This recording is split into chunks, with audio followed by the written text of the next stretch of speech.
Om Namo Bhagavate Vasudevaya. Om Namo Bhagavate Vasudevaya. Om Namo Bhagavate Vasudevaya. Welcome all to today's reading from Sri Chaitanya Charitamrita, Adi Lila, chapter 8, verse 15. We will be beginning from today, reading from today. Mukam karoti vachalam pangum langhayate girim yat kripatam ham vande Shri Gurum Deenatarinam Paramananda Madhavam Shri Chaitanya Ishwaram Hari Om Tat Sat. Verse 15, Shri Krishna Chaitanya Daya Karaha Vichar Karite Chitte Pabe Chamatkara. Shri Krishna Chaitanya, Lord Shri Krishna, Shri Chaitanya Mahaprabhu, Dayat, his mercy, or rather Daya as they say in Bengali, Karaha just put into Vichara consideration, Vichara when such consideration Karile will be done by you, Chitte in your heart, Pabe you will get, Chamatkara striking wonder. Translation, if you are indeed interested in logic and argument, kindly apply to the mercy of Sri Chaitanya Mahaprabhu. If you do so, you will find it to be strikingly wonderful. Purport by His Divine Grace, Srila A.C. Bhaktivedanta Swami Prabhupada, Prabhupada Ki Jai. Srila Bhaktisiddhanta Saraswati Thakur comments in this section that connection that people in general, in the narrow-minded conception of life, create many different types of humanitarian activities. But the humanitarian activities inaugurated by Sri Chaitanya Mahaprabhu are different. For logicians who want to accept only that which is proven through logic and argument, it is a fact that without logic and reason there can be no question of accepting the absolute truth. Unfortunately, when such logicians take to the path without the mercy of Sri Chaitanya Mahaprabhu, they remain on the platform of logic and argument and do not advance in spiritual life. However, if one is intelligent enough to apply his arguments and logic to the subtle understanding of the fundamental spiritual substance, he will be able to know that a poor fund of knowledge established on the basis of material logic cannot help one understand the absolute truth, which is beyond the reach of imperfect senses. The Mahabharata therefore says, Achintyaha khalu ye bhava natams tarakena yojayet. This is from Mahabharata Bhishma Parva 5.22. How can that which is beyond the imagination or sensory speculation of mundane creatures be approached simply by logic? Logic and argument are very poor in spiritual strength and always imperfect when applied to spiritual understanding. By putting forward mundane logic, one frequently comes to the wrong conclusion regarding the absolute truth, and as a result of such conclusion, one may fall down to accept a body like that of a jackal, which I think we call CR in Hindi, if I remember from my childhood. Despite all this, those who are actually inquisitive to understand the philosophy of Sri Chaitanya Mahaprabhu through logic and argument are welcome. Krishnadas Kaviraj Goswami addresses them. Please put Sri Chaitanya Mahaprabhu's mercy to your crucial test, and if you're actually a logician, you will come to the right conclusion that there is no personality more merciful than Lord Chaitanya. Let the logicians compare all the results of the other humanitarian work with the merciful activities of Lord Chaitanya. If their judgment is impartial, they will understand that no other humanitarian activities can surpass those of Sri Chaitanya Mahaprabhu.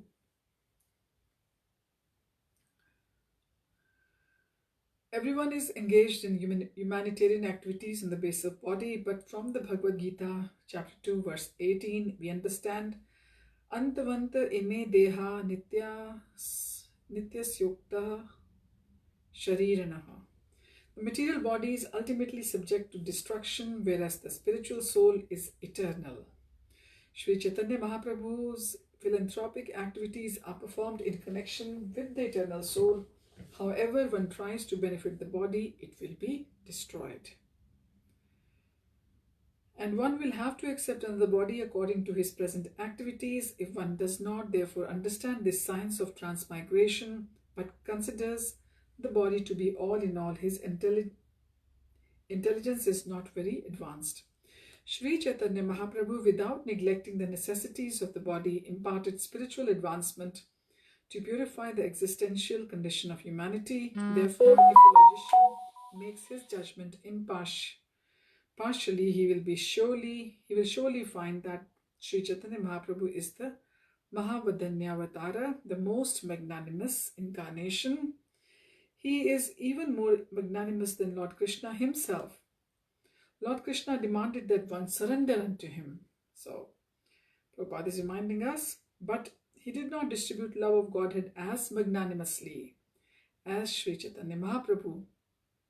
Of course, Radharani's Mahabhav was in Sri Chaitanya Mahaprabhu when Krishna came as Chaitanya Mahaprabhu. So, Sri Chaitanya Mahaprabhu was much more merciful than Krishna himself. Therefore, Srila Rupa Goswami offers Lord Chaitanya his respectful obeisances with the words, Namo Mahavadanyaya Krishna Prema Pradayate Krishnaya Krishna Chaitanya Namne Gaura Krishet Namaha. These are the prayers which we read when we're offering the bhoga along with the prayers for the Guru. Then Mahaprabhu, which are these prayers we just read, and then prayers to Krishna. Lord Krishna simply gave the Bhagavad Gita by which one can understand Lord Krishna as he is, but Sri Chaitanya Mahaprabhu, who is also Krishna himself, gave people love of Krishna without discrimination. So verse 16, Bahu janma kare yadi shravan kirtana tabu tana paya Krishna pade prema dhana. Bahu many janma births kare does yadi if shravana hearing kirtana chanting tabu still ta in spite of na does not paya get Krishna pade unto the lotus feet of Krishna prema dhana love of Godhead. Translation: if one is infested with the 10 offenses in the chanting of the Hare Krishna Mahamantra, despite his endeavor to chant the holy name for many births, he will not get the love of Godhead. That is the ultimate goal of this chanting. We know the 10 offenses which we say in the morning session of the morning program of the temples after the Tulsi Aarti. Purport Srila Krishna Bhakti Siddhanta Saraswati Thakur says in this connection that although one may go on chanting the Hare Krishna mantra for many, many years, there is no possibility of attaining the platform of devotional service until and unless one accepts Sri Chaitanya Mahaprabhu. So, as we know, when we are at the Sumeru bead, we always say the Panchtattva mantra for the forgiveness from the offenses towards the holy name while we're chanting.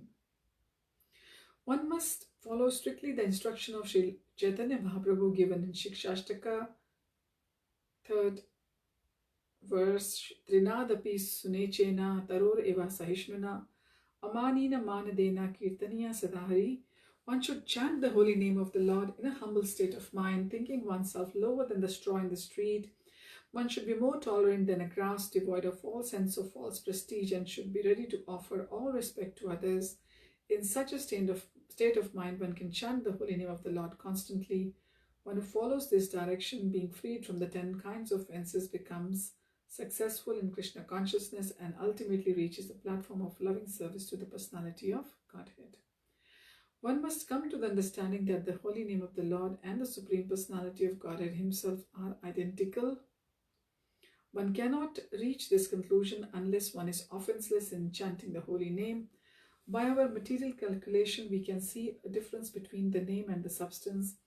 But in the spiritual world, the Absolute always remains Absolute. The name, form, qualities, and pastimes of the Absolute are all as good as the Absolute himself. Thus, one is understood to be an eternal servant of the Supreme Personality of Godhead if he considers himself an eternal servant of the holy name and in this spirit distributes the holy name to the world.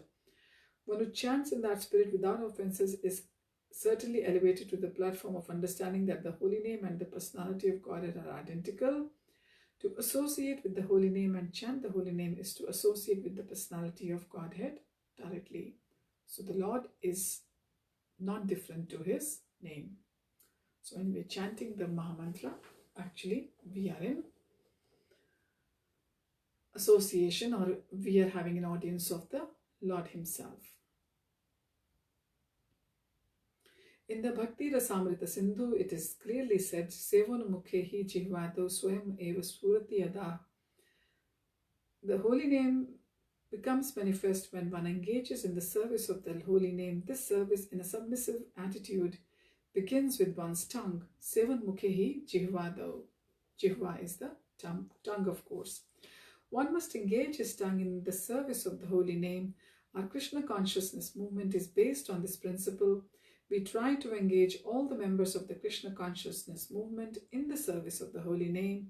Since the holy name and Krishna are non-different, the members of the Krishna consciousness movement not only chant the holy name of the Lord offenselessly, but also do not allow their tongues to eat anything that is not offered to the Supreme Personality of Godhead. So we only try to eat the prasad, the food stuff which has been offered to the Lord.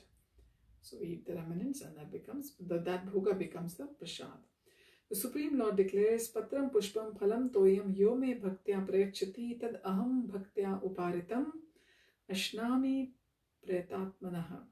If one offers me with love and devotion a leaf, a flower, a fruit of water, I will accept it. This is from Bhagavad Gita, chapter 9, verse 26. Therefore, the International Society for Krishna Consciousness has many temples all over the world, and in each and every temple, the Lord is offered these foods. On the basis of his demands, the devotees chant the holy names of the Lord offenselessly and never eat anything that is not first offered to the Lord. The functions of the tongue in devotional service are to chant the Hare Krishna Mahamantra and eat prasadam that is offered to the Lord. So we move on to verse 17. Jnanatah sulabha muktir bhuktir yajnadi punyatah seyam sadhana sahasrair hari bhakti su durlabha. Jnanatah, by cultivation of knowledge, sulabha, easily obtainable, mukti, liberation, bhakti, sense enjoyment, yajnadi, performance of sacrifices, etc., punyatah, by performing pious activities, sa, that, iyam, this, sadhana, sahasrair, execution of thousands of sacrifices, hari bhakti, devotional service, sus, durlabha, is very rare. Translation: by cultivating philosophical knowledge, one can understand his spiritual position and thus be liberated, and by performing sacrifices and pious activities, one can achieve sense gratification in higher planetary system. But the devotional service of the Lord is so rare that even by executing hundreds and thousands of such sacrifices, one cannot obtain it. Purport: Prahlad Maharaj instructs, Matir na Krishne paratah swato va mitho abhipadyeta griha pratanam. This is from Bhagavatam, 7th canto, chapter 5, verse 30. Then Naisha matis tavad uru kramani grihim sprishati anartha pagamo yad artha mahiyasham padrajo abhishekam nishkinchanam navranita yavat. This is also from Bhagavatam, Canto 7, chapter 5, verse 32. And we know Prahlad Maharaj is mentioned in Canto 7 of the Bhagavatam. These shlokas are to be discussed. Their purport is that one cannot obtain Krishna Bhakti or the devotional service of the Lord by official execution of the Vedic rituals. One has to approach a pure devotee. Narottam Das Thakur sings, Chadiya Vaishnav Seva Nistar Pai Che Keva, who has been elevated without rendering service to a pure Vaishnav. It is the statement of Prahlad Maharaj that unless one is able to accept the dust from the lotus feet of a pure Vaishnav, there is no possibility of achieving the platform of devotional service. That is the secret. The above mentioned Tantra Vachan quoted from the Bhakti Rasamrita Sindhu 1.1.36 is a perfect guidance in this connection. So that's why When we see a Mahabhagavat, a pure devotee, we try to offer them the dandavats, the obeisances, so that we can have the dust of the lotus feet. And when we also bow down in front of the deities in the temple, we are able to have the dust of the bhaktas of the Lord, because they have been on that temple floor. Verse 18, Krishna yadi chute bhakte bhukti mukti diya kabhu prema bhakti na dena rakhena lukaiya. Krishna, Lord Krishna, yadi of course, chute goes away, bhakti unto the devotee, bhukti material enjoyment, bhukti liberation, diya offering, kabhu at any time, prema bhakti love of Godhead, na does not, dena give, rakhena keeps, lukaiya hiding. Lukaiya sounds very much like a Punjabi word. In Punjabi, lukna means hide, isn't it? So end of the day, all the languages, they started from Sanskrit and then went to become Devanagari and went into different dialects, and we know them as different languages now of India. Translation: if a devotee wants liberation or material sense gratification from the Lord, Krishna immediately delivers it, but pure devotional service he keeps hidden. So the Lord will easily give us the material sense gratification or liberation, but pure devotional service, no, Krishna is not going to give us that easily. Verse 19, Rajan Patir Gurur Alam Bhavatam Yadunam Daivam Priya Kulah Patihi Kvacha Kinkaro Vaha Astva Evam Anga Bhagavan Bhajatam Mukundo Muktim Dadati Karichit Sama Na Bhakti Yogam. So this verse of Sri Chaitanya Charitamrita is a quotation from Srimad Bhagavatam, 5th canto, chapter 6, verse 18. Rajam, O king, Patihi master, Guru, spiritual master, Alam, certainly, Bhavatam, of your, Yadunam, of the Yadus, Devam, God, Priya, very dear, Kulapati, head of the family, even sometimes, Cha, also, Kinkara, order, carrier, Vah, you, Astu, there is, Evam, thus, Anga, however, Bhagwan, Supreme Personality of Godhead, Vachitam, those who are in devotional service, Mukunda, Lord Krishna, Muktim, liberation, the Dati gives, Karichit, sometimes, Ma, certainly, Na, not, Bhakti Yogam, devotional service. Translation: the great sage Shukadeva said, my dear Maharaj Parikshit, the Supreme Personality of Godhead Krishna is always ready to help you. He is your master, Guru, God, and every very dear friend, and also the head of your family, yet sometimes he agrees to act as your servant or order carrier. You are greatly fortunate because the relationship is possible only by Bhakti Yoga. The Lord can give liberation, mukti, very easily, but he does not very easily give one Bhakti Yoga, because by that process he is bound by the devotees. So in this translation we read so clearly that Lord agrees to become one's servant or the order carrier, but when it comes to giving Bhakti Yoga, Lord is very selective. He is going to test us properly. He's going to look at our surrender.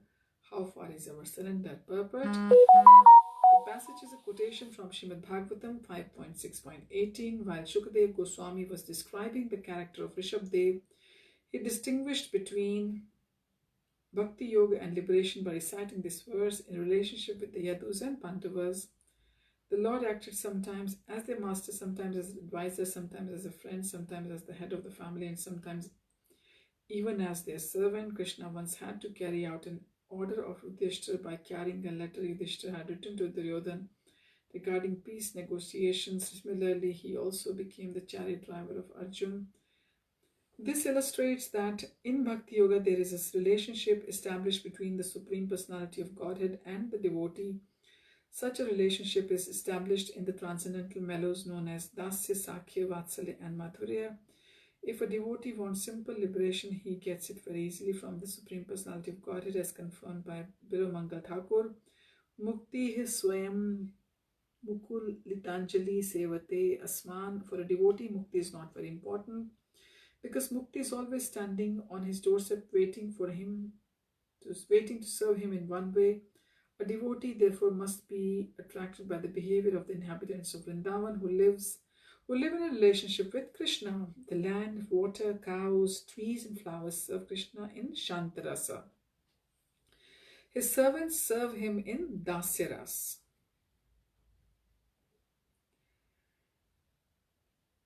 And his cowherd friends serve him in Sakyaras. Similarly, the elder gopis and gopas serve Krishna as father and mother and other relatives, which is Vatsalaras, and the young gopis, the cowherd girls, serve Krishna in conjugal love or the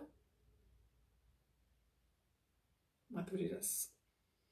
While executing devotional service, one must be naturally inclined to serve Krishna in one of these transcendental relationships. This is the actual success of life. For a devotee to get liberation is not very difficult.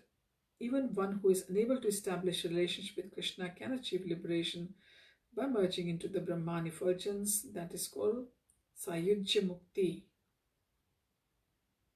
Brahmajyoti, this is the Brahmani effulgence, and that is called Sarupya Salukya. Samipya and Sarishti.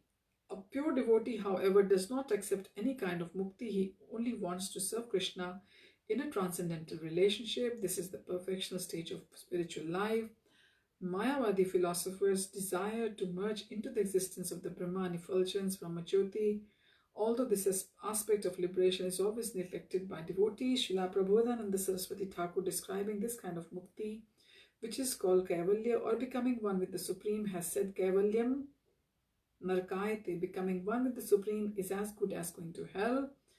Therefore, the ideal of Mayavad philosophy, the impersonal philosophy, becoming one with the Supreme, is hellish for a devotee. He never accepts it. Mayavadi philosophers do not know that even if they merge into the effulgence of the Supreme, this will not give them ultimate rest. An individual soul cannot live in the Brahman effulgence in a state of inactivity. After some time, he must desire to be active. However, since he is not aware of his relationship with the Supreme Personality of Godhead and therefore has no spiritual activity, he must come down for further activities in the material world. This is confirmed in Srimad Bhagavatam, 10th Canto, Chapter 2, verse 32. Aruya kricharena param padam tataha padantya adoha anadrita yushmad angreyaha. Because Mayavad philosophers have no information regarding the transcendental service of the Lord, even after attaining liberation from material activities and merging into the Brahman effulgence, they must come down again to this material world to open hospitals or schools or perform similar philanthropic activities. When the full surrender is going to give you the devotional service to the Lord, and you'll be able to serve the Lord in personal form. Otherwise, if you want to be just like the impersonal of the Mayavadi philosophers, all you will get is the oneness in the Brahmajyoti or the Brahman effulgence, and once those good credits will be finished, you will be falling down to the earth and taking birth again, to do some more philanthropy, some more punya karmas, like opening hospitals, schools, etc., etc. So let's finish our reading here today, and we will continue it from verse 20 of the 8th chapter of Shri Chaitanya Charitamrita Adi Lila next time. Thank you for joining, and I wish you all a very blissful day ahead. Hare Tat Sat, Hare Krishna.